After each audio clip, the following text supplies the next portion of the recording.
Bem, pessoal, agora vamos falar sobre o mapa de risco, né?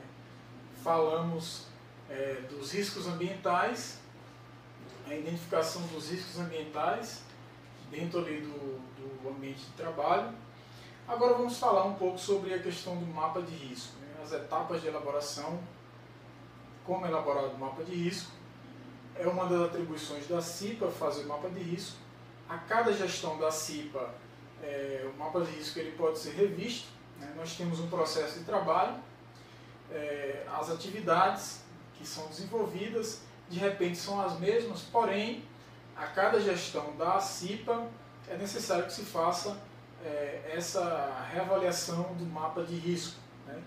O mapa de risco ele pode ser feito, um mapa de risco geral, ficar na entrada da empresa, de forma a identificar para os visitantes quais os setores, quais os riscos existentes nesses setores, e também ele pode ficar nos ambientes de trabalho, ou seja, fazer o mapa de risco por setor. Cada setor ter seu mapa de risco, porém é necessário que se tenha um mapa de risco geral, para que possamos ter uma visão geral do ambiente de trabalho ali. E em cada setor tem a identificação específica do risco que existe ali naquele ambiente de trabalho. O mapa de risco, normalmente, ele vai ser feito com gradação de risco, né? Risco pequeno, o risco médio e o risco grande. E tem as cores específicas, né? O verde para o risco físico, o vermelho para o risco químico, o marrom para o risco biológico, o amarelo para risco ergonômico e o azul para riscos de acidentes. Então a gente identifica por cores que fica mais fácil de identificar. Até porque nessa gradação de risco que se coloca, através da identificação de cores, eu já sei que o vermelho é um risco químico, né? E dependendo da gradação ali, se usa muitos círculos, né? Então um círculo pequeno, um círculo médio e um círculo grande para determinar essa gradação de risco. E o que vai determinar a gradação de risco muitas vezes são as medidas que foram adotadas. Porém, independente de eu ter uma medida, um exemplo, identifiquei um risco de ruído grande, né? Identifiquei o risco de ruído grande, porém eu tenho uma medida de controle. Fiz um enclausuramento, de repente, da máquina, ou na ausência, na impossibilidade de fazer esse enclausuramento, ou de afastar essa máquina para que o risco ele possa ser diminuído ou até eliminado, de repente adotei a medida de proteção coletiva, aliás individual, que é o uso do EPI. Dessa forma eu reduzi a exposição do trabalhador.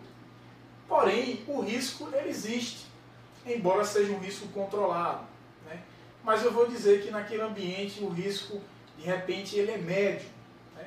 Mas ele é médio com o uso da proteção. Sem o uso da proteção, de repente ele pode passar a ser um risco grande, né? Um visitante, por exemplo, que chegar naquele setor, é necessário fazer o uso para que ele se mantenha o risco médio, é necessário que se faça o uso do equipamento de proteção individual, no caso, o protetor aditivo. Então, a proteção, as medidas que se adota, muitas vezes vai determinar qual a gradação desse risco, né? Se ele vai ser pequeno, médio ou grande. Então, a CIPA, na elaboração do mapa de risco, ela vai fazer a identificação, e nessa identificação muitas correções elas já podem ser adequadas para a gente estar determinando de fato qual a gradação desse risco, né, no ambiente de trabalho ali. Então, gente, as etapas de elaboração elas se limitam ali à questão de conhecer o processo de trabalho, né? Você vai analisar o processo de trabalho, vai identificar os riscos existentes no local analisado, identificar as medidas preventivas existentes e sua eficácia, ver se a medida que existe ela é eficaz para controlar ou eliminar aquele risco ou não, identificar os indicadores também de saúde, né? Conhecer os levantamentos ambientais que já foram realizados naquele local, e aí elaborar o mapa de risco em cima do layout da empresa, ou seja, da planta existente ali, né, no ambiente de trabalho.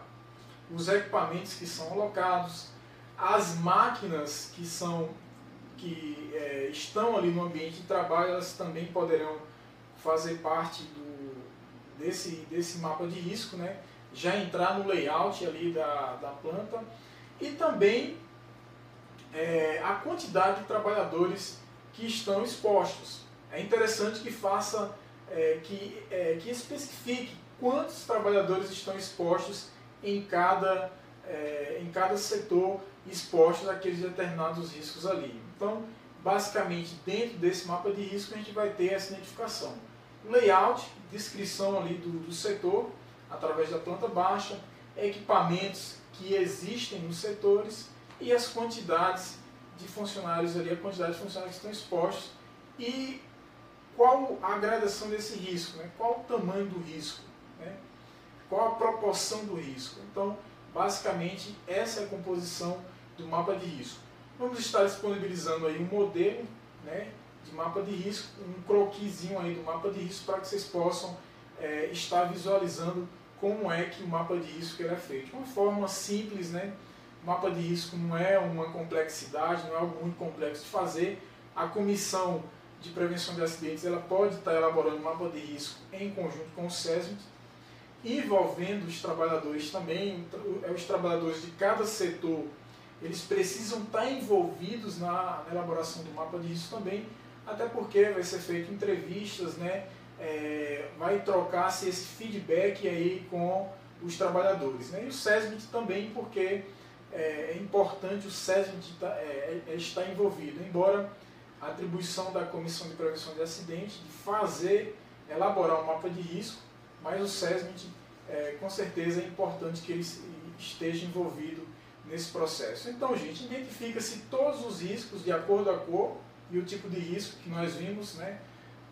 Os riscos físicos, ruído, vibração, radiações, frio, calor, pressão, umidade, os riscos químicos também, né? As poeiras, os fumos metálicos, né? Os produtos químicos em geral, os vapores, os riscos biológicos também, vírus, bactérias, os riscos ergonômicos, então, risco de acidente. Então, nós vamos identificar cada risco, identificar qual a gradação desse risco, qual o tamanho desse risco, né, no ambiente de trabalho, e assim nós vamos ter o nosso mapa de risco, né. Vamos estar mostrando aí para vocês um croquisinho, essa proporção do risco também a gente vai estar mostrando para vocês possam estar visualizando. Um exemplo bem prático eu tenho um setor, eu tenho um setor ali de faturamento, um setor de RH, por exemplo, né? É um setor administrativo, um exemplo bem simples para vocês. Aí eu tenho ali o risco, o tipo de risco nesse setor, tem um risco ergonômico, aí eu vou dizer qual a fonte geradora desse risco. Esforços físicos intensos, são posturas inadequadas, né? Controle rígido de produção. Eu vou identificar as possíveis consequências desse risco. No caso desse risco que eu falei, estresse, dores lombares, as medidas de prevenção. Nós temos aí treinamento, nós temos aí a questão da treinamentos no que diz respeito ao levantamento de peso, postura, né, posturas em geral. Nós temos também, nesse setor que eu falei, né, seja do faturamento, setor de administrativo, nós temos risco de acidentes. Por exemplo, prateleiras, nós temos consequências, cortes, nós temos aí as medidas de prevenção, adequar partes cortantes, um exemplo, né? Então, gente, vou identificar o tipo de risco, a fonte geradora, as possíveis consequências e as medidas de prevenção, as medidas de controles existentes. Então, o mapa de risco, gente, uma aula bem prática, onde você, ciclista, vai estar desenvolvendo, vai estar fazendo esse mapa de risco. de acordo com os riscos existentes, as medidas de controle existentes e a proporção desse risco. Qual a proporção do risco? Ele é grande, ele é médio, ele é pequeno. É uma coisa bem prática que você, membro da CIPA, vai estar fazendo e vai estar discutindo de uma certa forma, e todos os membros da CIPA vão estar ali participando desse processo, né, de implantação aí do mapa de risco. Né. Então, a atribuição da CIPA, fazer o mapa de risco. Muito importante que se tenha, todos os setores tenham um mapa de risco e a empresa também tenha seu mapa de risco geral. Né. Então, CIPA, vamos elaborar um mapa de risco, vamos trabalhar nesse sentido, que aí nós vamos ter uma gestão da CIPA voltada de fato para a prevenção, e você, cipista, vai estar desenvolvendo o seu trabalho de forma a prevenir, a neutralizar os acidentes existentes no ambiente de trabalho. E assim nós vamos ter uma gestão eficiente da Comissão Interna de Prevenção de Acidentes. Então, gente, quem elabora? CIPA, trabalhadores, todos os setores também do estabelecimento envolvido. Como falei, o SESMIT também vai estar envolvido aí nesse processo de elaboração.